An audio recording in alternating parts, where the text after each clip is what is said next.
ఈరోజు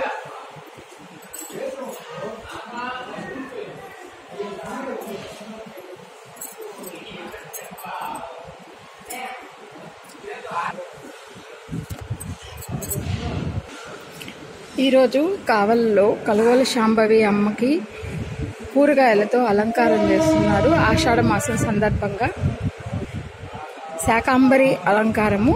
సో అమ్మవారికి ఈ విధంగా అలంకారం చేశారు. సో అనేక ఇవి సహస్రనామానికి ఉపయోగిస్తారు. బెండకాయలు, దొండకాయలు, వంకాయలు, టమోటాలు, క్యారెట్, బంగాళాదుంప. సో అమ్మవారికి ఈ విధంగా అలంకారం చేశారనమాట. ఇక్కడ ఉండే దేవీ మూర్తులందరికీ కూడా శాకాంబరి అలంకారం చేశారు. సో ఈ విధంగా అమ్మవారికి శ్రీచక్రంని తయారు చేశారనమాట. సో ఇక్కడంతా వచ్చి పొట్లకాయలు, వంకాయలు, బెండకాయలు, అమ్మవారికి అయితే టమోటాలు, నిమ్మకాయలు, బెండకాయలు వేశారు, కొత్తిమీర వేశారు. సో అమ్మవారికి మొక్కజొన్న, క్యాప్సికం ఇవన్నీ అలంకారం చేశారనమాట. అనేక సహస్రనామం చదువుతారు అమ్మవారికి. సహస్రనామం అయిపోయిన తర్వాత ధూప దీప నైవేద్యాలు సహస్రనామాలతోటి అమ్మవారిని పూజ చేస్తారు సాయంత్రం. అదే కాకుండా అమ్మవారి గుళ్ళో అష్టాదశ పీఠాలు, శక్తి పీఠాలు ఉన్నాయి. సో వాటన్నిటికి కూడా అలంకారం చేశారు. ఈమె వచ్చి ఏకవీరికాదేవి, మూర్తారం, మహారాష్ట్ర. సో ఇవి ఏకవీరాదేవి అనమాట. నెక్స్ట్ వచ్చి మహాకాళీదేవి, ఉజ్జయిని, మధ్యప్రదేశ్. ఈ అమ్మవారు మధ్యప్రదేశ్లో ఉంటారు. సో ఈ దేవి మూర్తిని ఇక్కడ ప్రతిష్ఠించారు.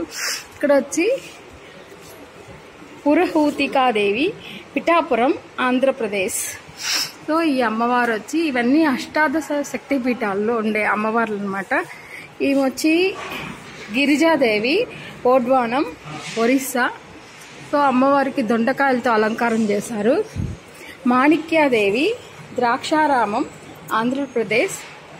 అమ్మవారికి బెండకాయలతోటి అలంకారం చేశారు. గుడి మొత్తం శోభాయమానంగా అనేక సహస్రనామానికి రెడీ చేశారనమాట. ఈమె వచ్చి కామరూపాదేవి, హరిక్షేత్రం, అస్సాం. సో అమ్మవారు వచ్చి అస్సాంలో ఉంటారు. కామరూపాదేవి హరిక్షేత్రం అన్నమాట. సో ఈమె వచ్చి మాధవేశ్వరి దేవి, ప్రయాగ, ఉత్తరప్రదేశ్. ఈ దేవీ మూర్తులందరినీ ఇక్కడ ప్రతిష్ఠించుంటారు. ఈమె వచ్చి వైష్ణవీదేవి, జ్వాలాక్షేత్రం, హిమాచల్ ప్రదేశ్. ఈ అమ్మవారు అన్నమాట. ఈమె సర్వమంగళాదేవి, గయా, బీహార్. శ్రీ విశాలాక్షిదేవి, వారణాసి, ఉత్తరప్రదేశ్. ఈ అమ్మవారు వచ్చి ఉత్తరప్రదేశ్లో ఉంటారు. సో ఈమెకి దొండకాయలతో అలంకారం చేశారు.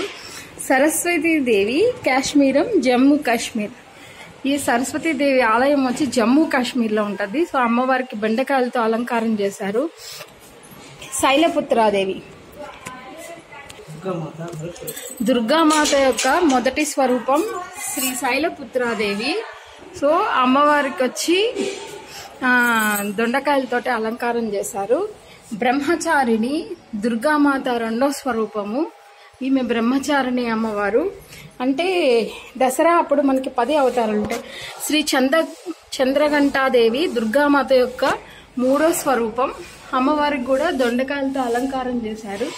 ఇక్కడ వచ్చి వినాయకుడి వెనకాల భాగం విష్ణుమూర్తి ఉంటారు.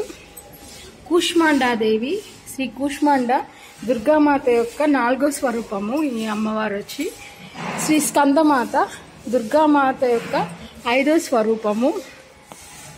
శ్రీ కాత్యాయిని, దుర్గామాత యొక్క 6వ స్వరూపం ఈ అమ్మవారు. శ్రీ కాళరాత్రి, దుర్గామాత యొక్క 7వ స్వరూపం.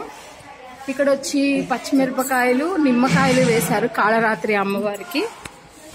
మహాగౌరి, దుర్గామాత యొక్క 8వ స్వరూపం.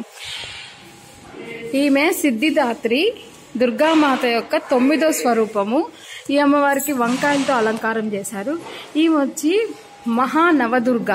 మహాదుర్గ అంటే 9 మంది శక్తుల శక్తి దేవత, నవశక్తి స్వరూపిణి శ్రీ మహానవదుర్గ అన్నమాట. అమ్మవారికి వచ్చి టమాటాలు, నిమ్మకాయలు, దొండకాయలు, చిక్కుడుకాయలు అలంకారం చేశారు. సో ఇవన్నీ అమ్మవారి యొక్క 10 అవతారాలు. అంతేకాకుండా ఆలయ ప్రాంగణం అంతా మొత్తము అమ్మవార్లతోటి నింపబడి ఉంటాయి. ఈ అష్టలక్ష్ములు ఉంటారనమాట. సో ఫ్రెండ్స్, MLS బ్లాగ్స్ని లైక్ చేయండి, షేర్ చేయండి, సబ్స్క్రైబ్ చేయండి.